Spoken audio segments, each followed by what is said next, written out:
la clase que doy en la universidad es los judíos en la España medieval, y pasamos un tercio de la clase sobre la poesía.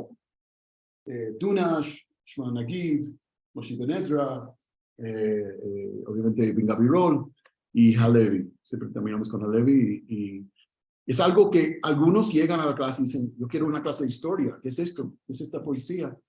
La mayoría de mis estudiantes son Ashkenazim. La mayoría están muy cómodos a estudiar una página de Talmud, al Derech Brisk, que es muy lejano a lo que estamos hablando. Y algunos siempre salen y me dicen, esto me cambió la vida. Y la mayoría dicen, después en las reseñas, dicen, ¿por qué pasamos todo este tiempo estudiando la poesía? Pero para mí eso es clave para entender cómo la filosofía es tan clave para entender la herencia sefardí, el acercamiento al mundo. Para mí casi más es la poesía. Pero esta noche no vamos a hablar de la poesía. No mucho. Se va a entrar. ¿Puedo hacer la introducción? Sí, vamos a empezar oficialmente ahora. No, okay. Quisiera primero que nada agradecer al profesor Ronnie Perelis que está con nosotros. De verdad que es un gran honor tenerlo aquí. Gracias. ¿Es usted director de los estudios judaicos en YU? No. Soy catedrático de los estudios sefardíes. Es decir, doy la parte académica, histórica, cultural de la herencia sefardí. Sí. Excelente. Y pues bueno, hay que aprovechar su presencia en México, por eso hicimos esto, aunque es vacaciones. Normalmente no lo hubiéramos hecho clase, pero no hubiéramos hecho la clase, pero pues dijimos que es una oportunidad y lo aprovechamos. Bienvenido y muchas gracias. Muchas gracias. Quiero abrir Potjim de Javot de Aksania y quiero decir primero, gracias a la comunidad en general de México, que siempre he tenido una experiencia muy rica, muy acomodadora.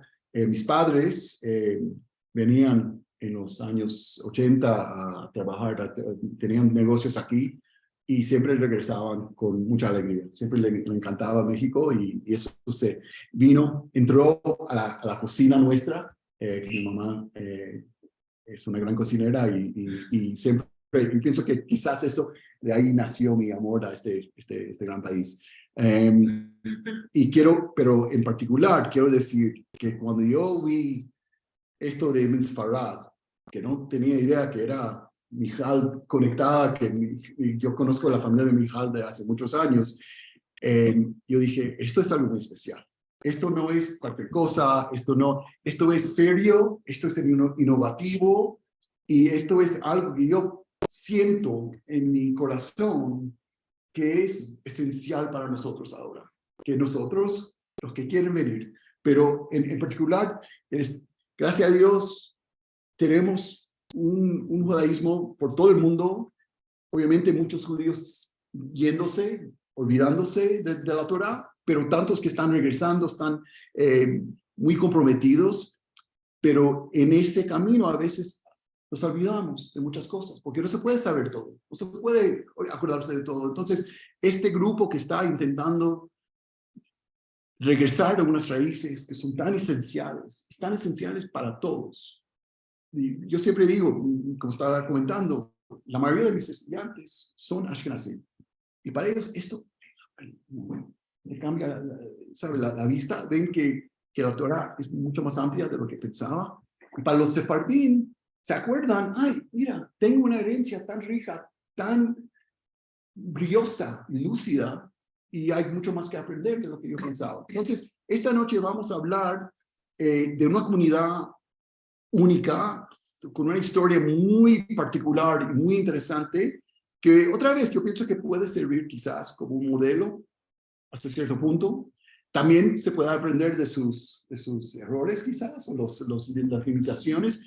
También apreciar que cada Kehilá, en cada momento, tiene su manera de ser, tiene sus desafíos,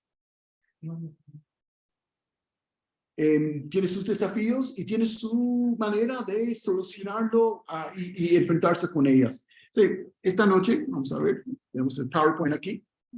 Va a estar virado todo, pero está bien. El fénix y el fuego, vamos a ver por qué se llama esto. Se puede ver aquí. De igual manera, puedo yo compartir un link de la Por favor. presentación en el YouTube y en Spotify. Muy bien, excelente. Sí, por favor.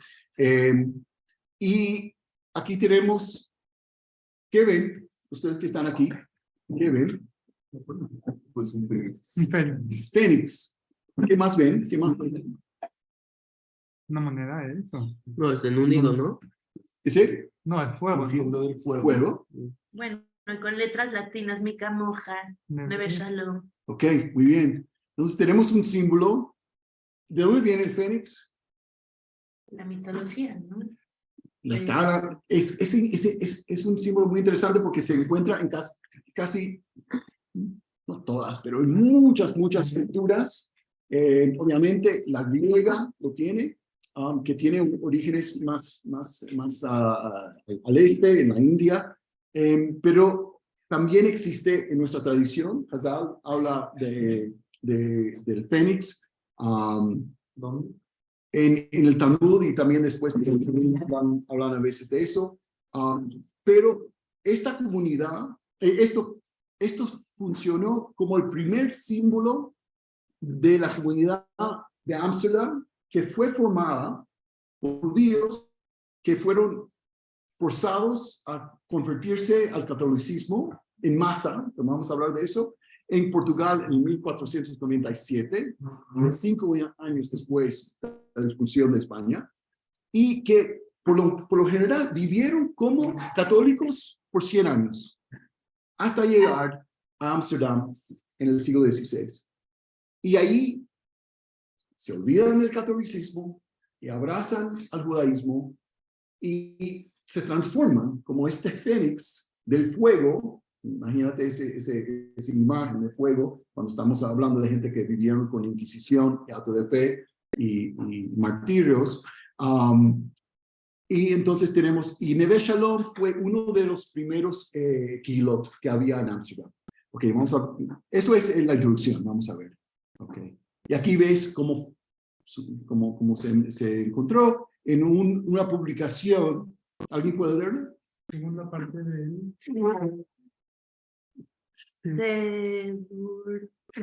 Contiene las...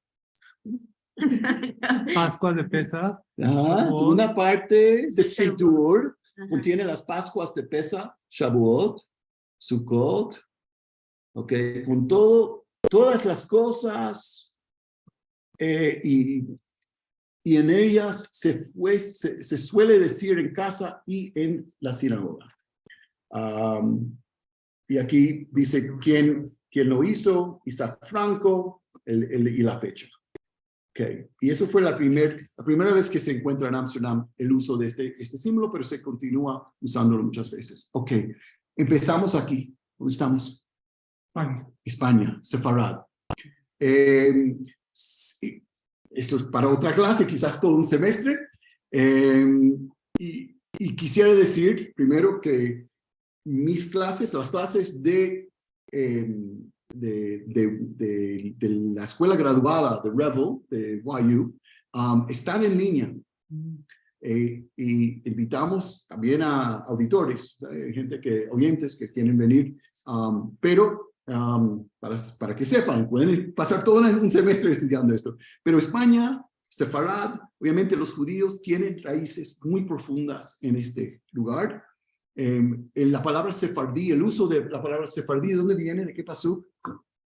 ¿Alguien? De Obadiah. Obadiah, Galut Yerushalayim Asher Bisfarad. Galut Yerushalayim Asher Bisfarad. Y esto, según Onkelos, Sefarad es ¿qué? Aspamia. Aspamia, España, estamos aquí. Pero también cuando los judíos de España se llaman sefardim, están diciendo que nosotros tenemos raíces muy antiguas en este país. Estamos aquí desde el Kurban Pai Rishon. También son el Galut, son expulsados. Pero son expulsados ¿de dónde? De Jerusalén. Somos nobles, somos Kohanim, somos conectados con el rey. Entonces, es una manera de identificarse, de decir, sí, estamos en el Galut, y eso no es ideal, pero sabemos quiénes somos. Venimos de un lugar muy especial, y también no somos extranjeros a este lugar. Este lugar, el suelo de España, es nuestro lugar. Hemos estado aquí antes de los cristianos, antes de los moros, tenemos conexiones aquí. Obviamente, la mayoría de los judíos en España no llegan con Hurban Bar Bishon, llegan con los romanos, y después la cantidad grande que realmente forma y transforma a los judíos de España al centro del mundo judío, llegan después de la conquista mora en el siglo VIII. Entonces, para ponerlo en la historia, pero es importante entender cómo ves que tanta gente se convirtieron y no se fueron. ¿Cómo fue? Sabemos que la mayoría o medio de los judíos de España se quedaron. ¿Cómo es? Es porque esto es tu hogar, eso es tu casa, esto es todo lo que tú sabes, que ¿dónde vas a ir? Bueno, aquí estamos. No, Ah, ponen ok, las está bien. notificaciones. Right. Y aquí estamos en Granada. ¿Has estado? Sí, ¿no? ¿Que te recuerdes? ¿Cómo?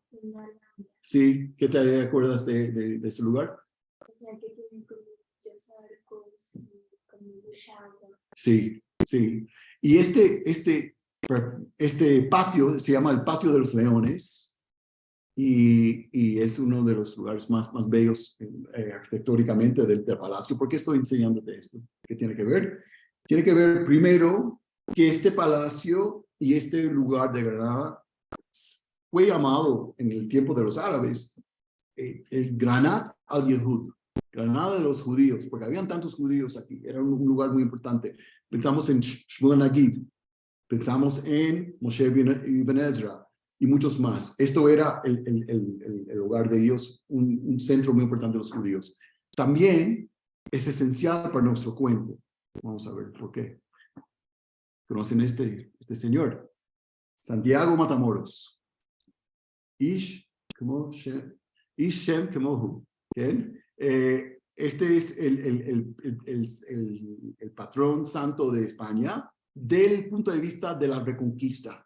Es decir, el conflicto de los cristianos contra los moros, que empezó realmente en el siglo X y se puso muy fuerte en el siglo XIII, pero terminó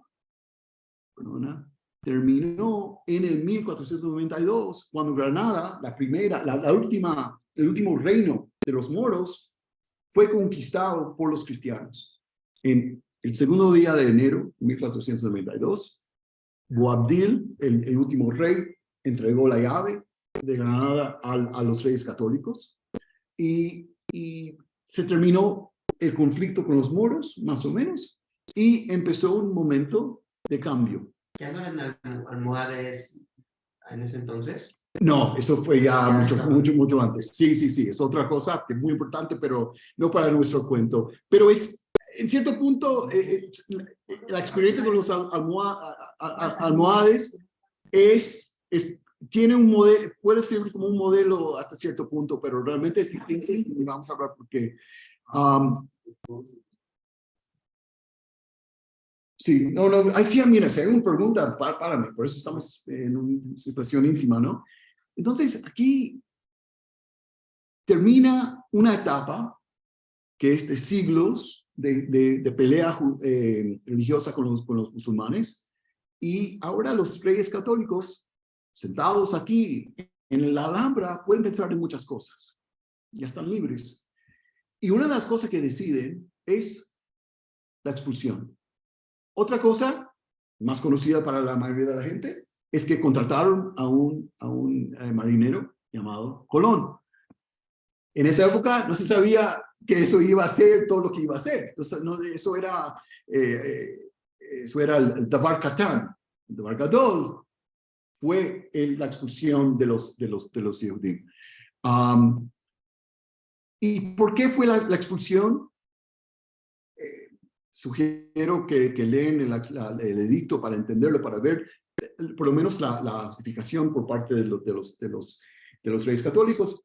Esto empieza con un evento en la historia judía que mucha gente no conoce. Conocen la expulsión, pero no conocen lo que pasó casi 100 años antes. En 1391 hubo unos alborotes empezando en Sevilla. ¿Qué? No, en Sevilla. Sí, empezó en Sevilla y fue por casi toda la península. Ataques violentos contra los judíos, algo que no se veía. Había siempre, mira, la vida en Sefarad no siempre fue magnífico y lindo y todos viviendo juntos en una utopía. No, la vida era complicada, los judíos tenían sus problemas, había violencia, había ataques, pero era algo muy fuera de lo común. Y de aquí empiezan estos alborotes y lo que resulta es muchos muertos, muchos convertidos contra su deseo y comunidades completamente cambiadas, ¿no? Y tenemos el fenómeno de los conversos. Eso empieza con los conversos, que tienes un grupo de un día al otro que se convierten, pero están convertidos no porque vieron la luz. Bueno, quizás algunos sí, y quizás en una generación o dos, sí, los hijos ya se hacen bien cristianos, porque eso es lo que saben. Pero tenemos una situación donde hay muchos convertidos contra su deseo, muchos que están viviendo en una situación nueva, extraña, y también muchos judíos todavía ahí. Muchas veces tienes una familia, tenemos textos así, una familia, un hermano se convirtió, el otro no, pero tienen un negocio juntos. ¿Qué van a hacer? ¿Van a terminar el negocio? No, van a continuar el negocio. Tienes parejas. Cosas pasan. Una pareja que el marido se convirtió y la mujer no. ¿Qué van a hacer? ¿Qué no van a hacer? Entonces, tienes ya en España, por casi un siglo, esta mezcla, que es una mezcla muy dinámica, pero muy, muy difícil. Y esto crea situaciones donde los conversos están influenciados, inspirados por los Yehudim, que son muchas veces sus hermanos, sus primos, sus tíos, y a practicar el judaísmo. Y eso, por eso tenemos Inquisición. Un minuto. ¿Está aquí? No. Bueno, vamos a regresar a eso. Tenemos Inquisición para inquirir, investigar, a ver quiénes son los herejes y quién no. Pero para los reyes vieron que eso no funcionaba, porque con judíos vivos, viviendo con rabinos, con shochtim, con melamdim, viviendo al lado de los judíos conversos, no podían asimilarse. Y por eso hicieron la decisión. Sí. O sea, las conversiones forzadas fueron ¿cuántos años antes de la expulsión? 100 años, en 1391. Ahí fueron las conversiones. Sí, y también después hubo unas oleadas de judíos convirtiéndose por varias razones, que no era realmente forzada, pero también no sin presión. Pero la del 1391 sí fue forzada. Sí, fue completamente. Fue masiva. Sí. Había gente, mira, como Shlomo Halevi. Shlomo Halevi, de Burgos, uno de los Yehudim más importantes de su época, era rabino, poeta, diplomático, tesorero, todo, embajador.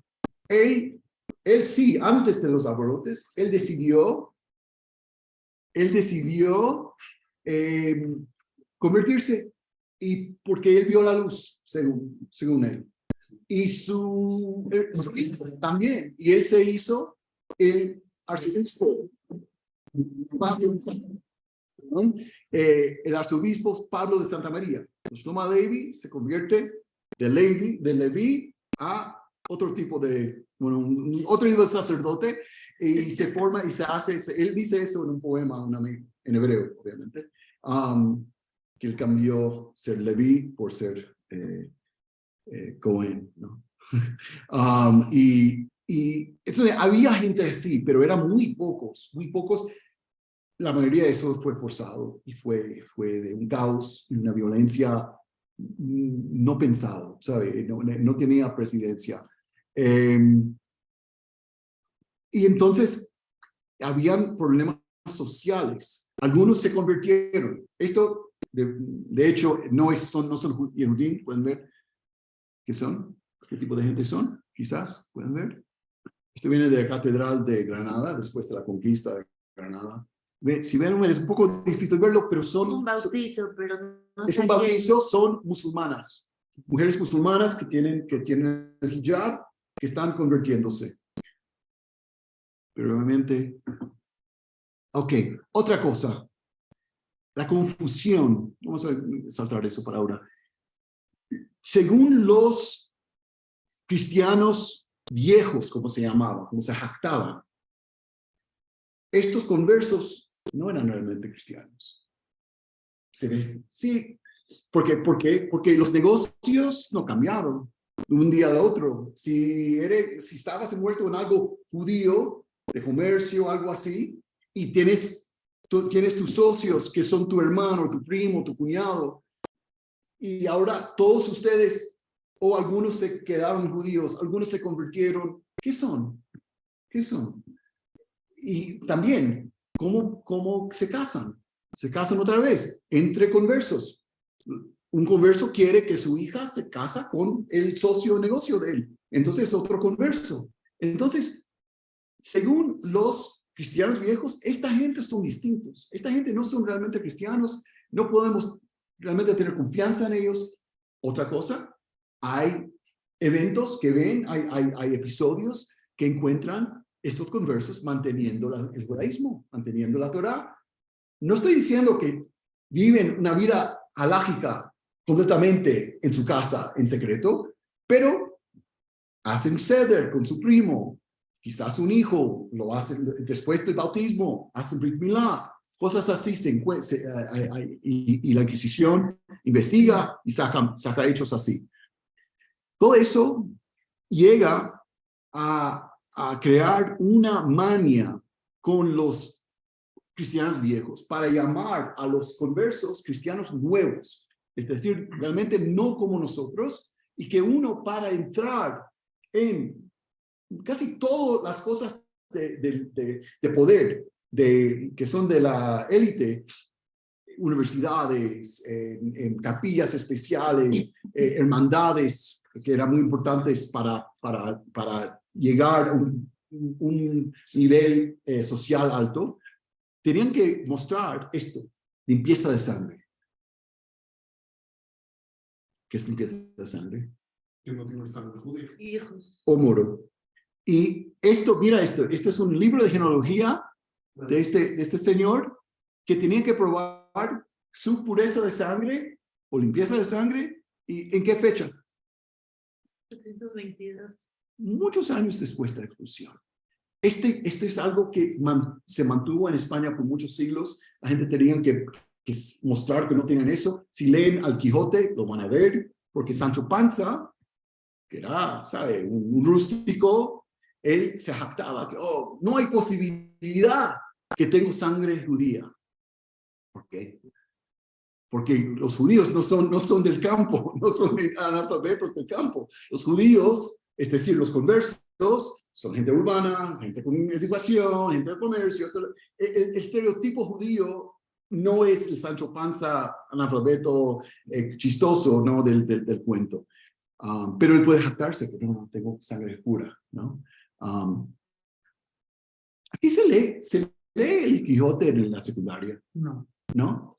Sí, depende de la escuela. Bueno, no suena como... A mí sí me lo dejaron. ¿Sí? ¿O lo leíste por gusto? No, me lo dejaron, pero leí la versión resumida. No se tiene que terminar el Igual Quijote, tenía como solamente se 500 tiene que leerlo. páginas. Bueno, otra cosa, mira cómo esto es 50 años de las conversiones del 1399, en 1391, un panfleto contra los conversos, burlándose de ellos, llamándoles un monstruo, un mifletzit, ¿no?, en hebreo, algo híbrido, algo que es muchas cosas a la vez. Para mucha gente ahora, podemos estar muy orgullosos. Yo soy americano, yo soy cubano, yo soy judío, yo soy amante del jazz, yo soy ortodoxo. Yo puedo tener muchas identidades, soy sionista, soy esto, lo otro. En la Edad Media, uno es una cosa. No, tú no eres 1000 cosas. Tú no puedes ser, entonces, para llamarlos esto, es decir, ustedes no son parte de nosotros. Entonces, esta identidad de no ser parte va a ser parte muy importante de la historia nuestra. Viene la Inquisición. Este es un auto de fe, una depicción bastante fantástica del auto de fe que está en el Prado hoy día. Y las investigaciones contra los conversos hacen que mucha gente crean que sí, la mayoría de los conversos no son buenos cristianos, que son de veras son comprometidos al judaísmo. Nosotros es muy difícil saber cuántos de esos conversos querían mantener una conexión con el judaísmo. Muy difícil saberlo. Pero que sí sabemos es que hubo. Y también sabemos que hay gente que no eran conversos de veras, eran sinceros, pero la Inquisición y los ataques de limpieza de sangre y todo eso le empezó a poner en la cabeza, quizás soy judío, quizás realmente eso me importa. Un profesor que tuvo un gran impacto sobre mí, el profesor Joseph Haim Yerushalmi, él escribió su primer libro sobre los hermanos Cardoso, que eso fue su cuento. Los Cardosos estaban en todos los círculos importantes de España de su época, literarios, comerciales, tenían acceso a todos, eran amigos con toda la gente importante y se enfrentaron con la limpieza de sangre y esa discriminación, y eso le hizo pensar, mira, quizás somos judíos, quizás tenemos esto. Y eventualmente uno se va a Italia, otro a Amsterdam, y se transforman en judíos muy importantes en el mundo del siglo XVII. El rabino Cardoso actual es descendiente de esa familia. Eso no sé. Mira, Cardoso es un nombre bien común entre los portugueses. ¿Cuál Cardoso? Natán López Natán Cardoso. Él quizás sabe, porque él habla, no sé, realmente no sé. Pero un nombre es como Da Silva, hay miles de Da Silva, Da Costa, Spinoza, no todos son, ¿sabes? No todos los Spinoza son primos de Baruch. Morsi Pérez. Sí. Yo Pérez es un apellido Sefardí también. sefaradí. Pérez es un apellido sefaradí. Sí, bueno, en México. En México es como decir Pérez. Hay tantos Pérez, López. Sí. Bueno, ok, llegamos a 1449, 1492. Su origen, sí. Una quizás mayoría chica de Yudim se convierten, se quedan, porque irse es dejar todo. Tu casa, tu dinero, tus contactos, todo lo que conoces. Hablamos de esas raíces tan fuertes. Y también, ¿dónde uno va? No puedes ir a Francia.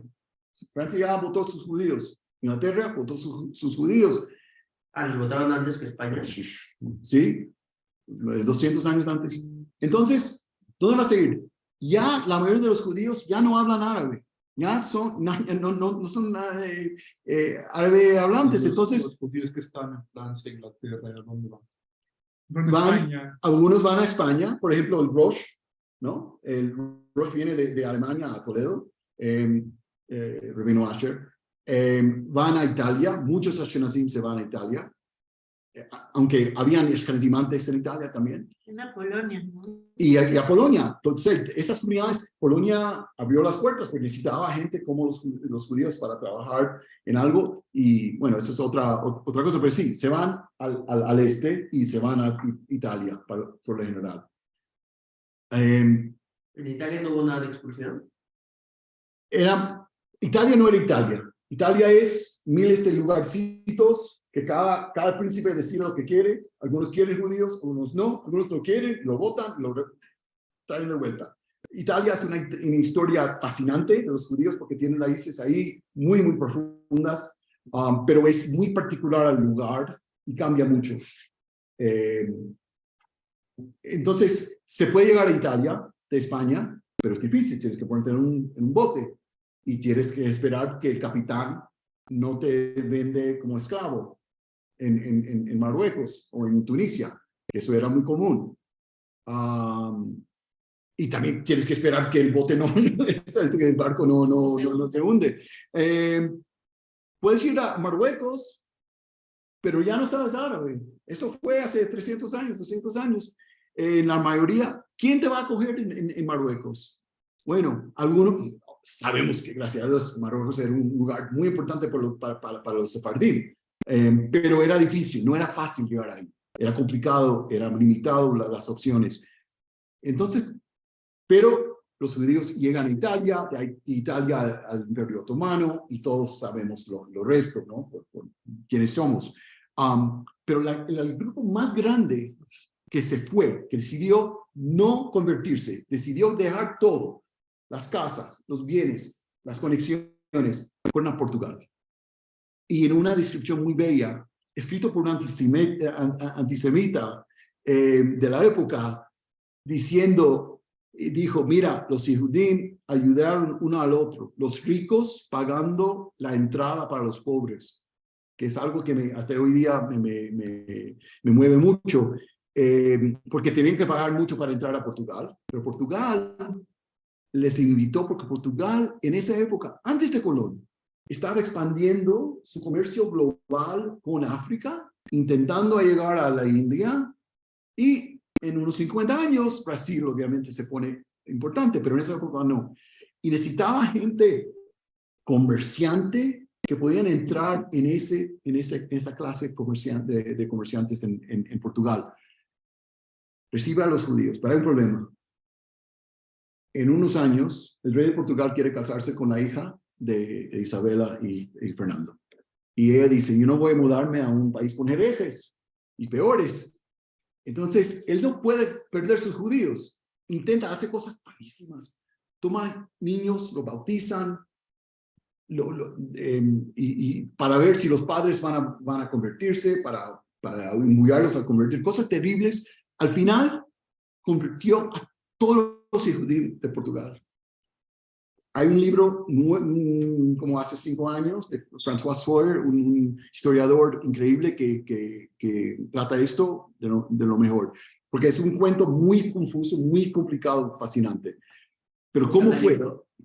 Que era un libro muy aburrido académico, Persecution of the Jews and Muslims in Portugal, algo muy así, pero François Sawyer, S-O-Y-E-R, es un historiador de la primer rango. ¿Este rey quién era? ¿Joao II?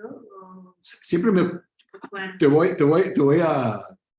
a confesar, siempre me confundo con el Manuel y con el Joao. No recuerdo si es el hijo de Joao o el hijo de Manuel, porque cambian, siempre hay un Manuel, casi siempre hay un Joao. Pero, y entonces, pero hace algo, dice, ok, son cristianos, te bautizamos todos, pero no vamos a tener inquisición por 20 años. Y después, los cristianos nuevos de Portugal, los cristianos nuevos de Portugal, pueden reunir mucho dinero y sobornar al Papa. Y el Papa dice, no, otros 20 años. Eso te muestra primero la fuerza de esta comunidad, que pueden hacer eso. Bueno, entonces 40 años te dicen, tienes que vivir como católico. Pero mira, en la casa, no te vamos a meter contigo en la casa.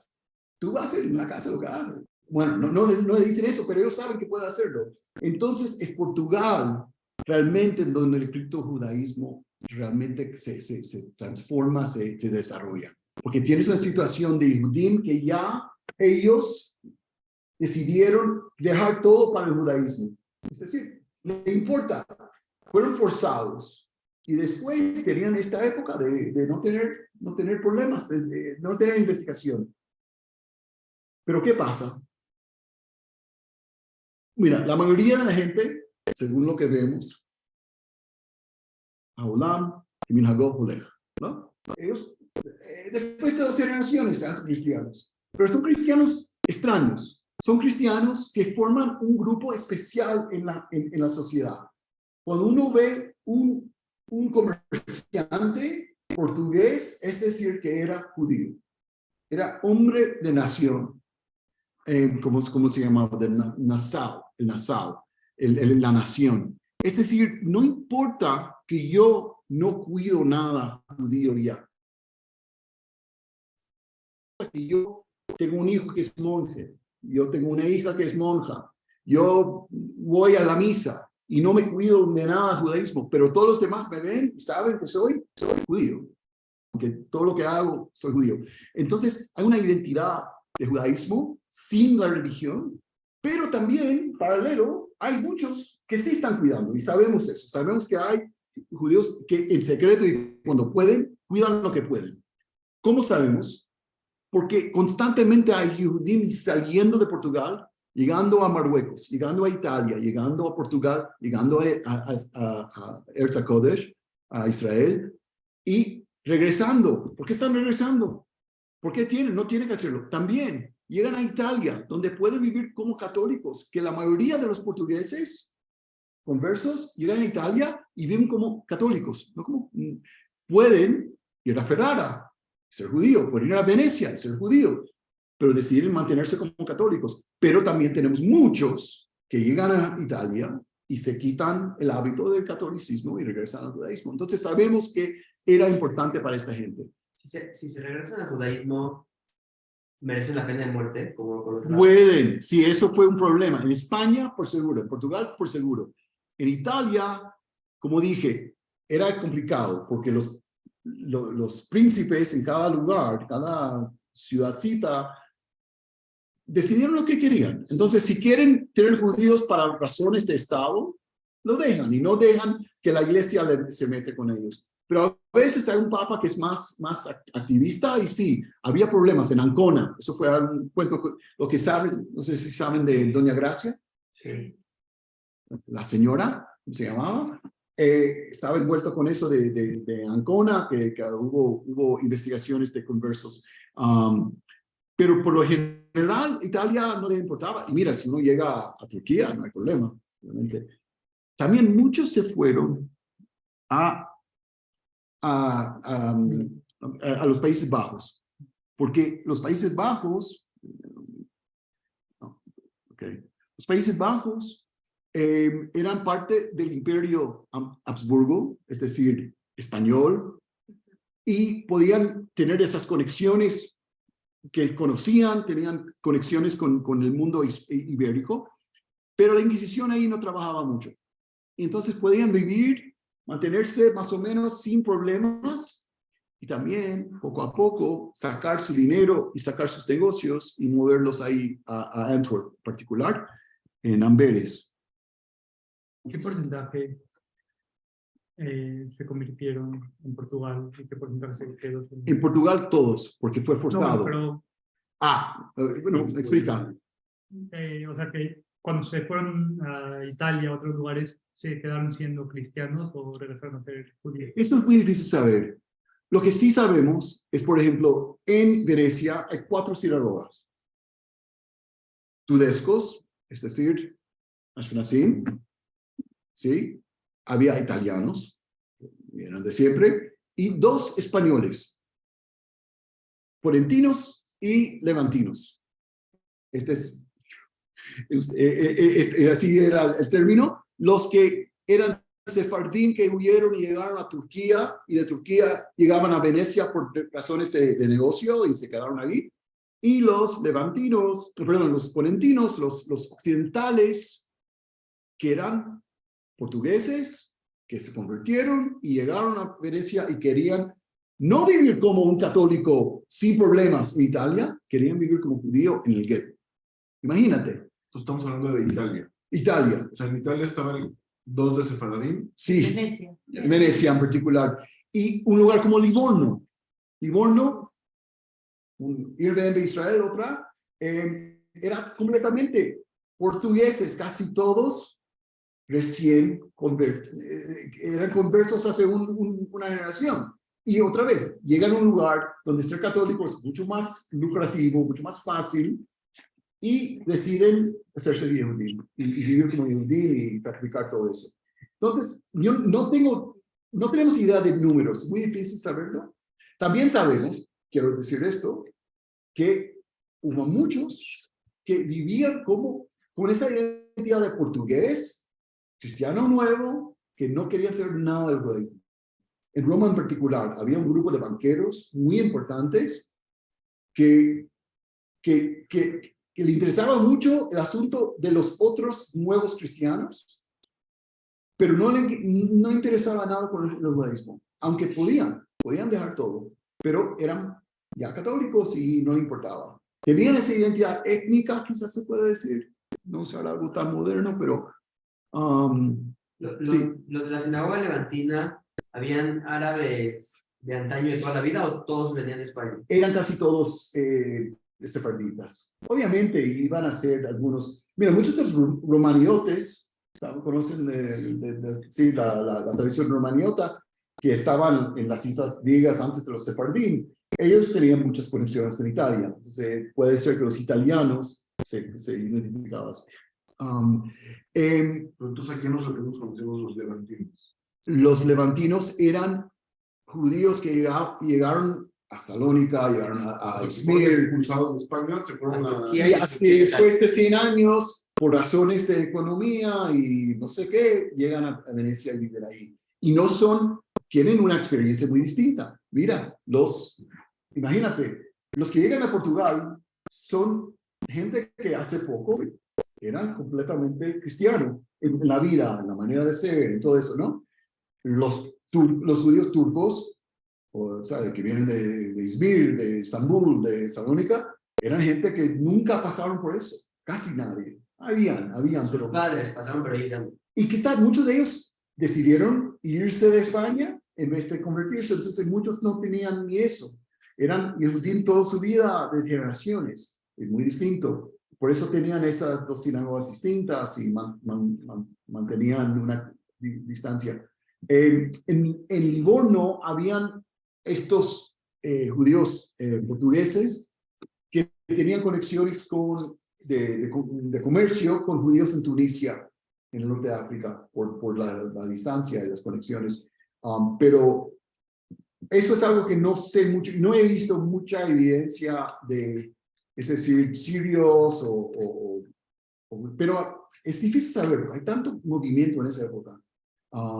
Judíos están moviéndose muchísimo por el hecho de que el Imperio Otomano es un imperio multicultural que deja que la gente se mueven y pueden vivir en muchos lugares y hay razones comerciales para hacerlo. Esta imagen me encanta, ¿pueden verlo? No sé si lo pueden ver, la luz está un poco. ¿Bien? Son gente migrando, ¿no? Migrando. Dentro del Esta vez es Al-Kanfei Nesharim. Al-Kanfei Nesharim. Y si uno ve un poco más cuidadosamente, ve que hay un cuento de Yosef y Jacob encontrándose en Egipto y la salvación. Y esto viene de la Biblia, originalmente de Ferrara, en Italia, traducida al español para todos estos judíos que regresando, que no sabían hebreo, pero republicada en Ámsterdam. Ok, llegamos a Ámsterdam. ¿Por qué Ámsterdam como Ámsterdam? Aquí tenemos un puerto muy importante que era Portugal. Como dije, el lugar de los judíos en Portugal era ser comerciantes, y como Portugal era tan importante con el trato internacional, estaban ahí. Pero, como dije, se mueven primero a Antwerp, que era el otro puerto muy importante por toda Europa, ibérico. Esto es un mapa que muestra el camino de Doña Gracia Nació, que puede ayudarnos, porque ella se hace viuda. Su marido era el banquero más rico de toda Europa. Y ella y su sobrino, poco a poco, manejan sacar todo el dinero primero a Amberes, después a Francia, después a Italia, y de ahí al Imperio Otomano. Eso fue su camino. Y eso fue cuando empezó a trabajar la Inquisición en Portugal, cuando fue 1530 y pico. Ella ya empezó, porque vio lo que estaba pasando, porque la Inquisición en Portugal, cuando arrancó, fue muy violento y tenía un acercamiento a los cristianos nuevos de sospecha. Básicamente, era casi imposible probar que no eres hereje si tienes esa ascendencia conversa. En España la premisa no era sospecha. Era, pero no tanto. Yo estudié dossiers de los procesos inquisitoriales.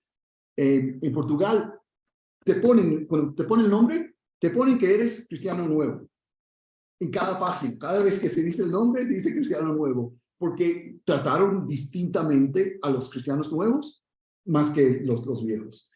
En España sí tenía esa sospecha, pero no de la manera así como del primer momento.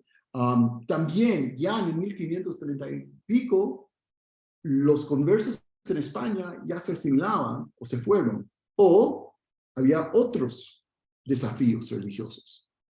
Lutero era un peligro muy grande, entonces estaban enfocándose en otras herejías, y los judíos podían entrar, muchos se fueron de España a Portugal, de Portugal a España, es algo muy curioso, pero muchos se fueron así, llegaron a Antwerp. O sea, los luteranos son herejes para los cristianos. Para los católicos. Sí, para los católicos, sí. Muy peligroso para ellos, y pusieron un esfuerzo increíble para asegurar que el luteranismo y esas ideas no entren a España. Entonces, Portugal, poco a poco los judíos, ¿Qué año empieza ya la Inquisición fuerte? 1535, yo pienso. Pero como 100 años después. 50 años después de España, sí, porque en España empieza en 1481. Y tiene que ver con el casamiento. Sí, pero como dije, él dice, ok, te convertí a fuerzas, no te voy a investigar por una generación, y eso continúa un poco tiempo. Entonces, pero cuando empieza de manera muy difícil, muy fuerte contra los cristianos nuevos, y muchos se huyen a España, como dije, y muchos se van al norte. ¿Y qué pasa? Que la parte norte de los Países Bajos, rebela, porque odia a los españoles, es protestante, no le gusta estar bajo los españoles. Cuando votan a los españoles, un lugar como Ámsterdam, que vemos aquí, la gran ciudad de Ámsterdam, toma una posición muy tolerante a las diferencias religiosas.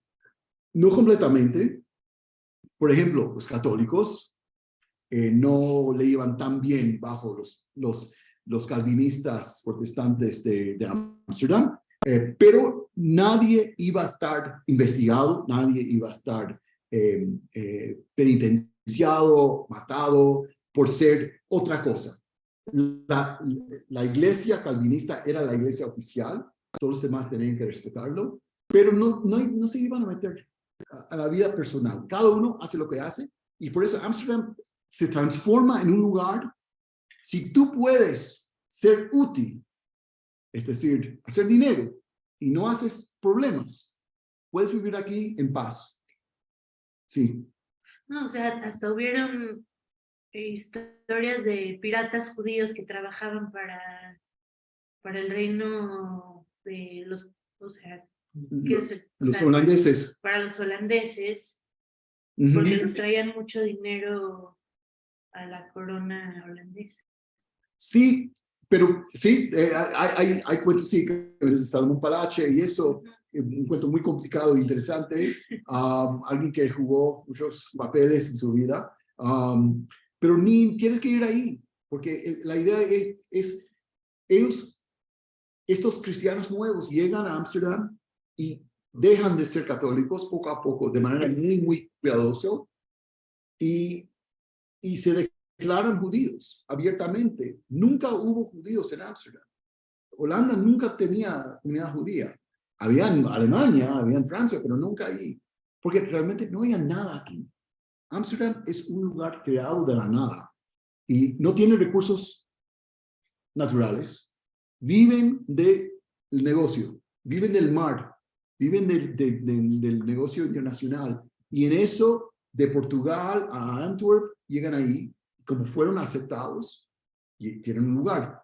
Ahora es poco a poco, porque no pueden arriesgar esa relación, esa tolerancia. Pero vemos que bien pronto empiezan a estar ahí en 1589, como ¿Qué dijo, idioma hablaban, Holanda? holandés, de su propio idioma. Hablaban, ¿cómo se llama? En Bélgica, flamenco, Flemish, ¿sí? Pero no importaba, porque los judíos portugueses, ¿con quién estaban haciendo el negocio?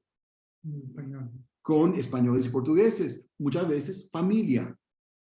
Es decir, yo decidí irme de Portugal y rehacerme como judío, pero mi primo todavía está en Lisboa, y quizás tengo un primo en Cuba, y también tengo otro primo en México, y tengo conexiones con todos.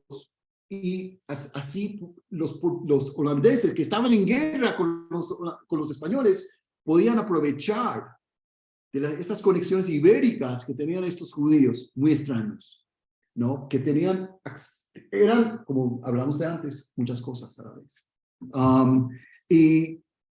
Y vemos, entonces, vemos al principio que ven que tienen que educar a esta gente. No tienen rabinos.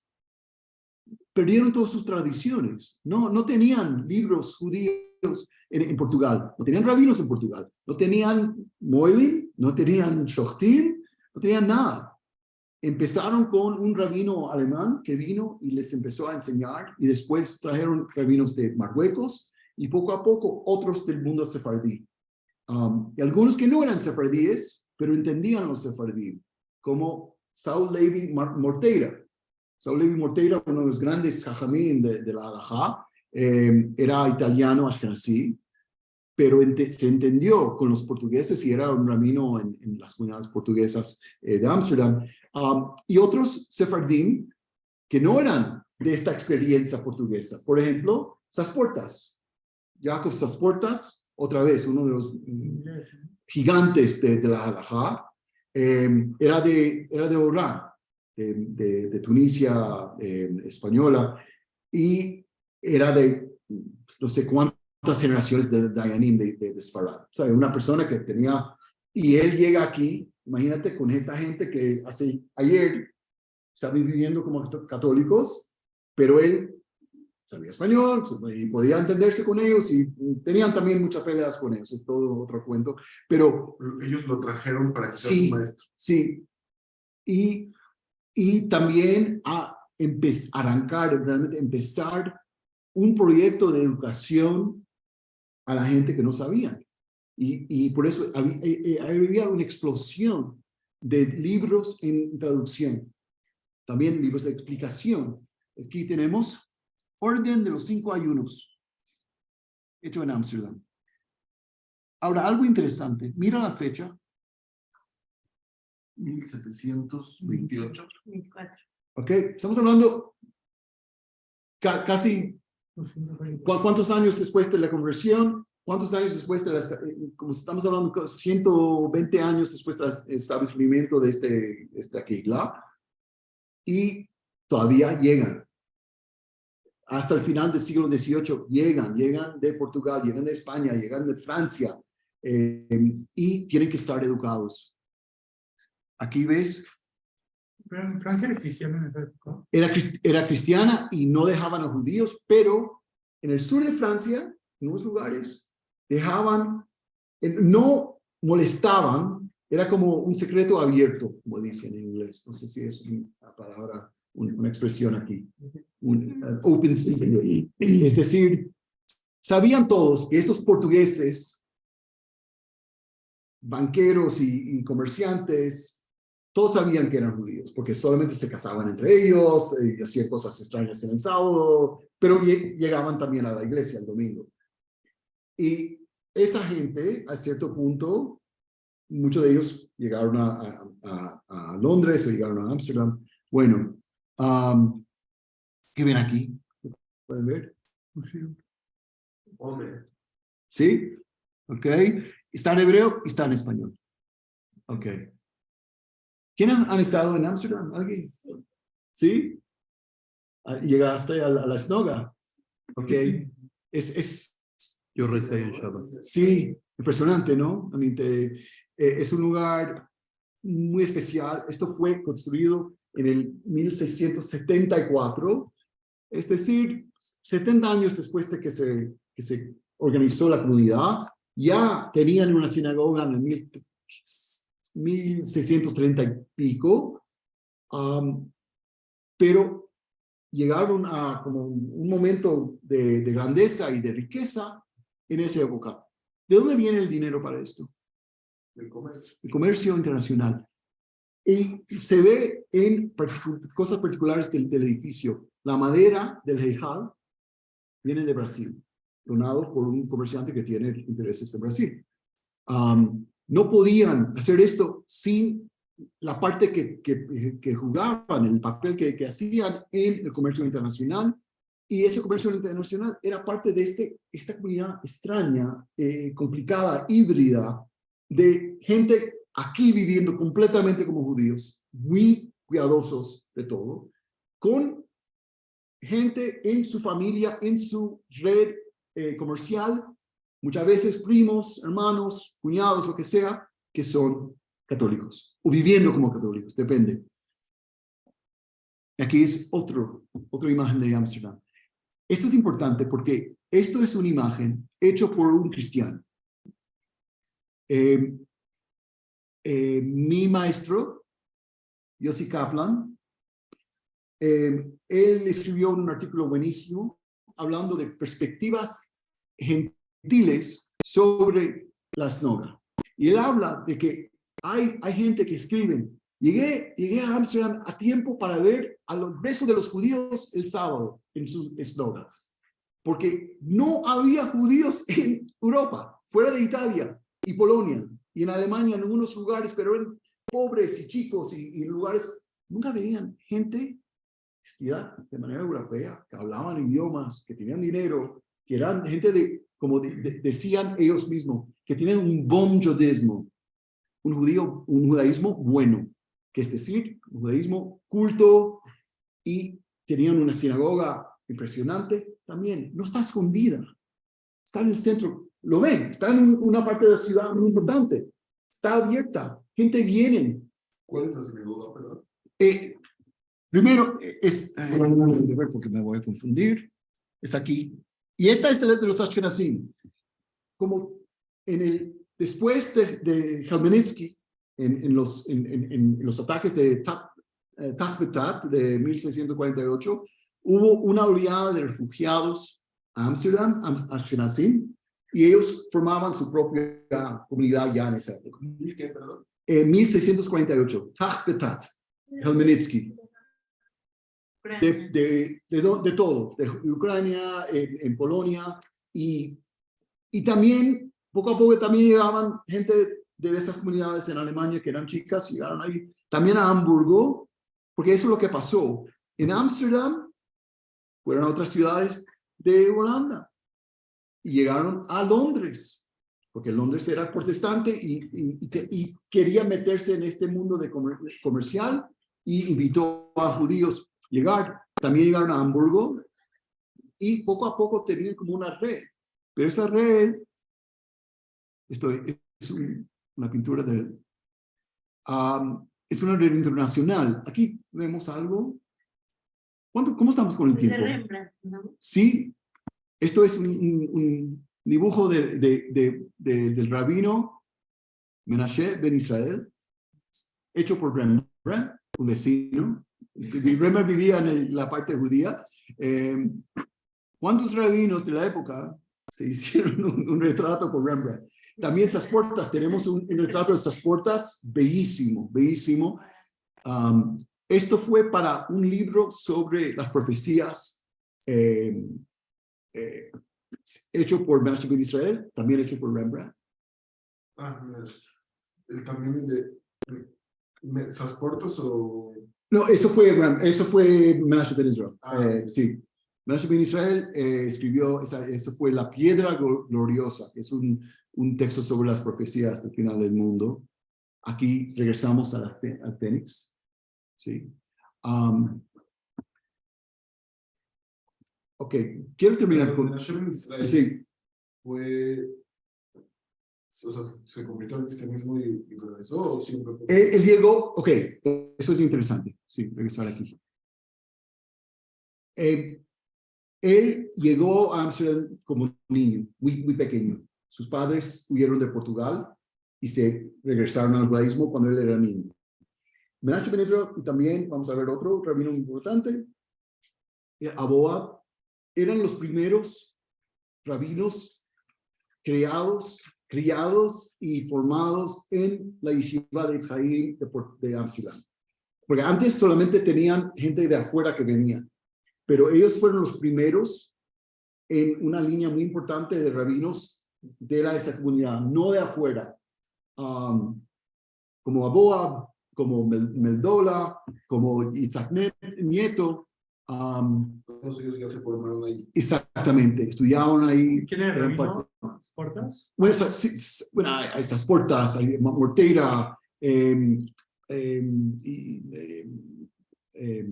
Uziel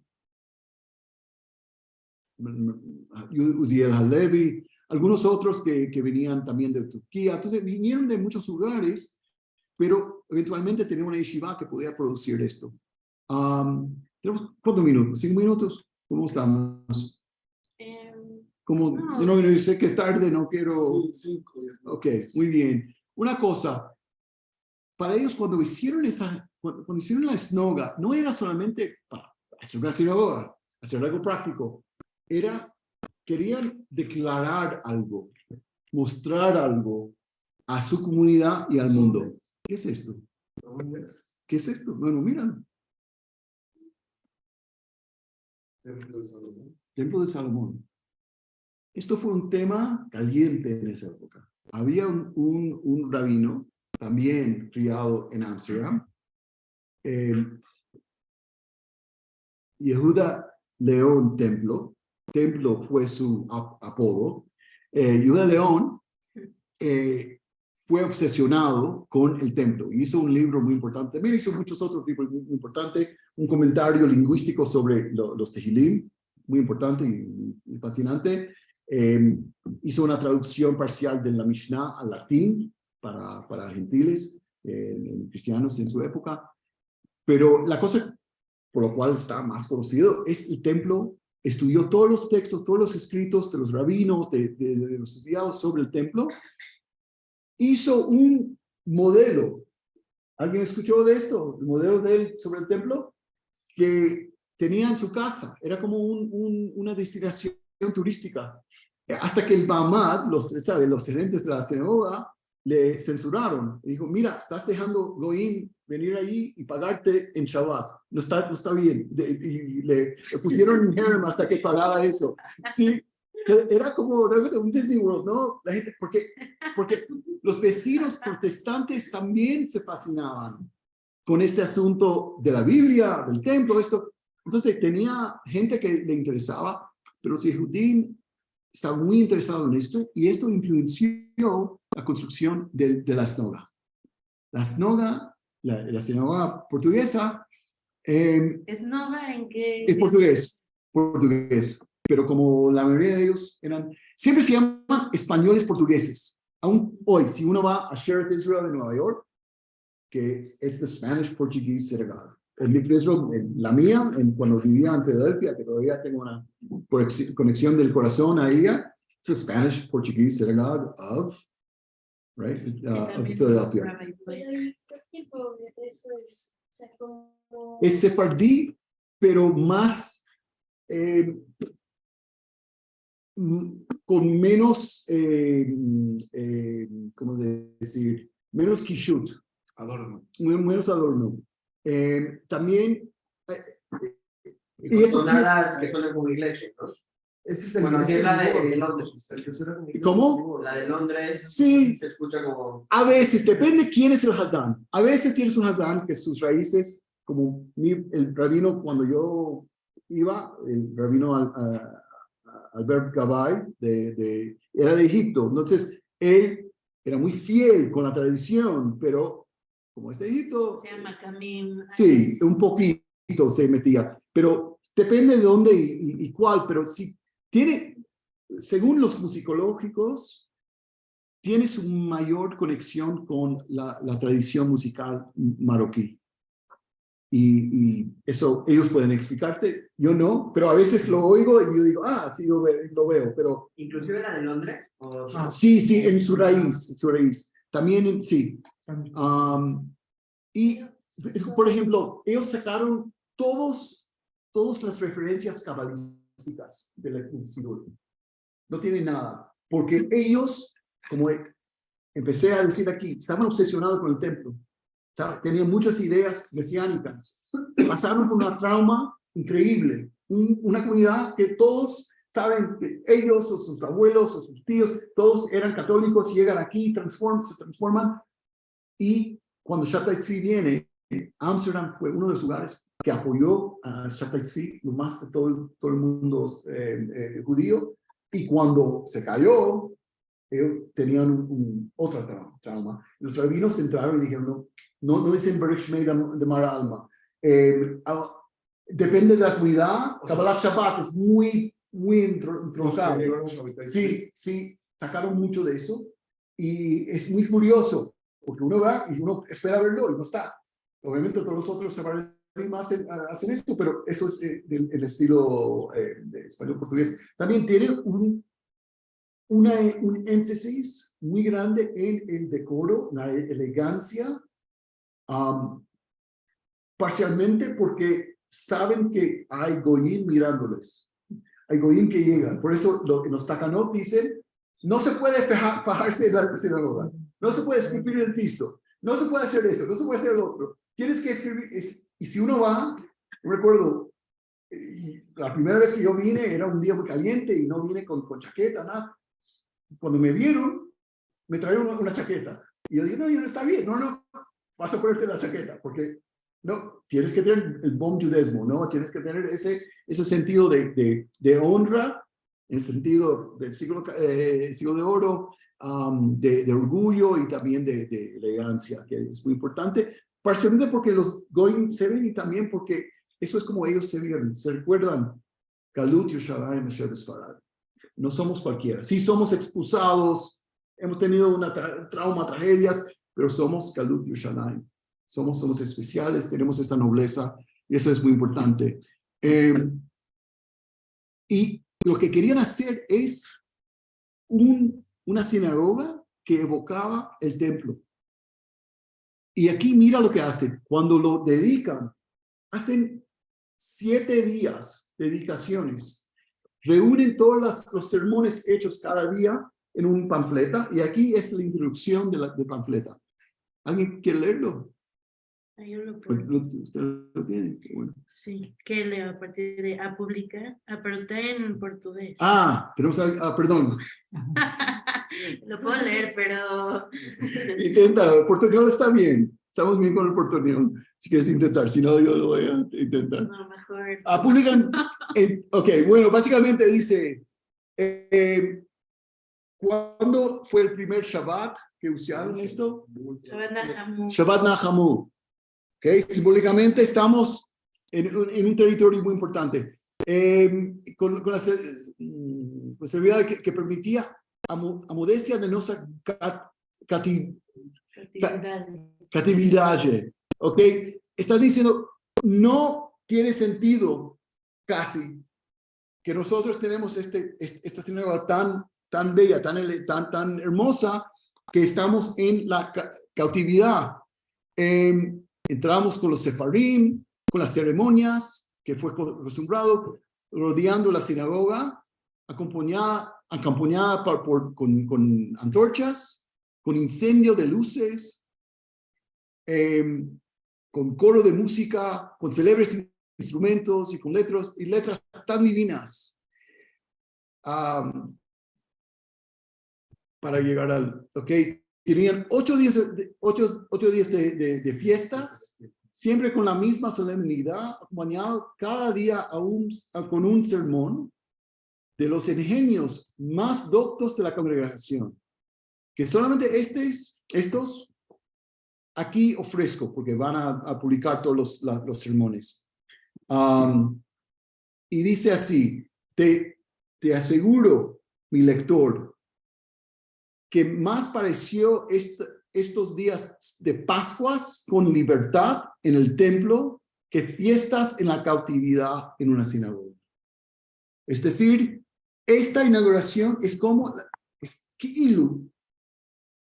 No dice que es Mikdash Me'at, aunque es un poco más que Mikdash Me'at. Estamos haciendo algo que va a transformar. Era como una esperanza mesiánica muy fuerte. Y audaz, muy audaz. Y lo que voy a terminar es que este modelo de comunidad empezó en Ámsterdam, pero se pasó a casi todo el mundo atlántico.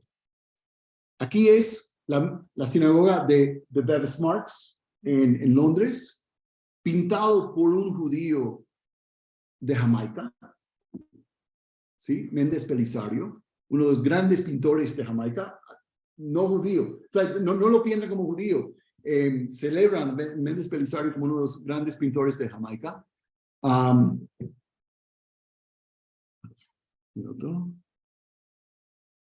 Aquí tenemos, esto es en Brasil, donde pasaron a Brasil por los 40 años que los holandeses tomaron a Brasil. Esto es una mikvah que encontraron en Brasil. Aquí tenemos a Boab, que era el primer rabino de Brasil, pero no el único. Había también otro, el Rafael de Aguilar, que también estaba en Brasil también. Aquí tenemos Surinam, territorio holandés. Aquí era en vez de ser comerciantes, esta gente eran agrícolas. Tenían su propia plantaciones con esclavos en Surinam. Pero si notan, ¿qué es? Surinam está al norte de Sudamérica, cerca de, entre Venezuela y Brasil. Un lugar muy silvestre, o sea, no muy desarrollado, pero para la cultivación estaba muy bien. El edificio más alto de esta comunidad era la sinagoga, porque este era un lugar completamente judío. Obviamente, también con los esclavos que tenían. Y eso es todo otro asunto que para otra clase, hablar de esos conflictos y esos asuntos halajicos, cómo tratar a los esclavos, cómo no tratarlos, si lo hicieron según halajá, si no. Es todo un asunto muy importante. Y esto aquí, notan, en casi cada lugar siguen el mismo modelo, donde está la teba, donde está el hejal, cómo están las columnas, todo esto evocando al templo, pero con toques locales. Esto es Curazao. Tropicalizado. Sí, muy tropicalizado. Con el piso de arena. Sí, que está hecho. Y también mira otra cosa, siempre en el centro de la ciudad.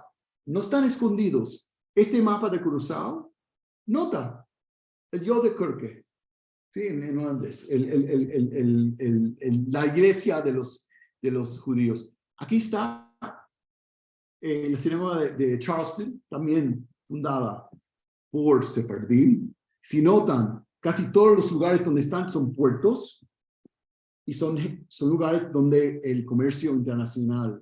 Igual son descendientes de los portugueses. Exactamente. Charleston, Estados Unidos. Sur de Carolina, sí, Okay. Carolina del Sur.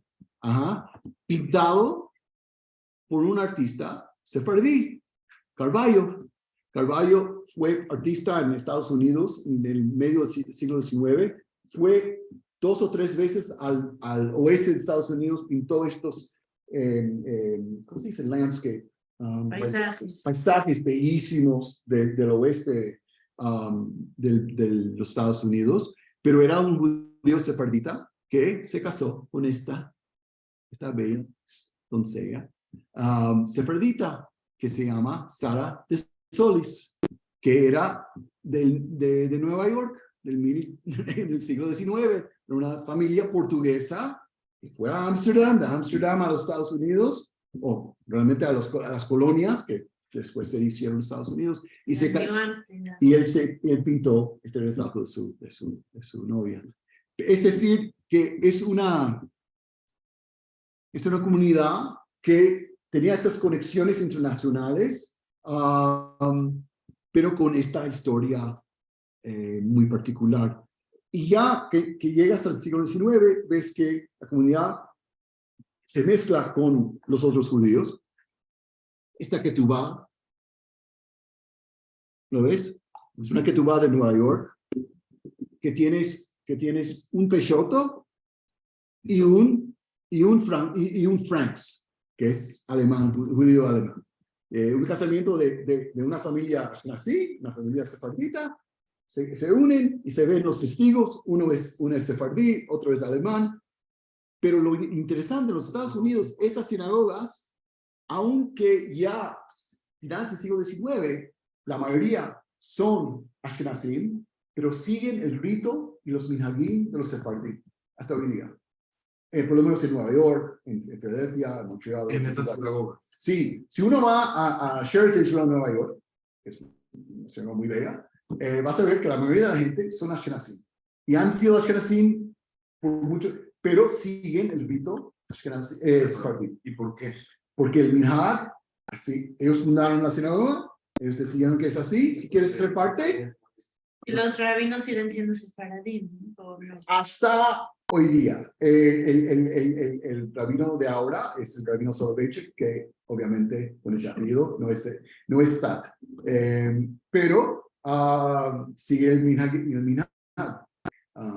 No puede cambiar el minhag. ¿Y el Pichotto es familia que venía de Portugal también? Sí, es un nombre muy portugués. Algo con los nombres. Los nombres, muchas veces la gente dice, es un nombre judío. Sí, es un nombre judío, pero es un nombre portugués. Por ejemplo, los ashkenazim lo mismo. Rosenblum, Rosenbaum, son nombres que se encuentran entre los goyim también. Y lo mismo con los portugueses y los españoles. Hay peixotos que son judíos y hay peixotos que no son judíos. Pero sí, es un nombre muy portugués, muy portugués. Por ejemplo, un nombre increíblemente portugués que era los rabinos de dos generaciones de rabinos en América, Seixas, Gershon Seixas, que ya se americanizó, pero él era el rabino de Sheretz Israel, también enseñó hebreo en Colombia, en la Universidad de Columbia, en Nueva York. Es una comunidad. Seixas. ¿Cuál es el apellido original? ¿Seixas? No, sí, es Seixas en portugués. Ok. Gershon Méndez Seixas. Bueno, hay mucho más que hacer. Esto es Mikveh Israel de Filadelfia. Si están ahí un día, pueden pasar. Quiero decir otra vez, vamos a tener preguntas, pero antes de que yo termino, quiero decir que estoy muy, muy contento de poder conocerles y espero mantener una relación y aprender uno del otro. Y quiero recomendar a ustedes de venir aquí en la lluvia y también es tiempo de vacaciones. Entiendo que hay muchas otras cosas que pueden hacer. No tienen que estar aquí estudiando Torah y cosas de la historia de los Yehudim. Pero estoy muy contento de poder conocerles y quizás si pasen por Nueva York, por favor, me encantaría verles. Pero bueno, ¿hay tiempo para preguntas? Gracias. Okay. ¿Se preguntas? Había muchas preguntas en el medio que me encantó. Gracias por hacerlo, porque si no, uno se pierde. Pero si no hay preguntas, sí, bueno. Ok. Muchísimas gracias. Gracias. Okay. Más. Mi primo. Muy bien.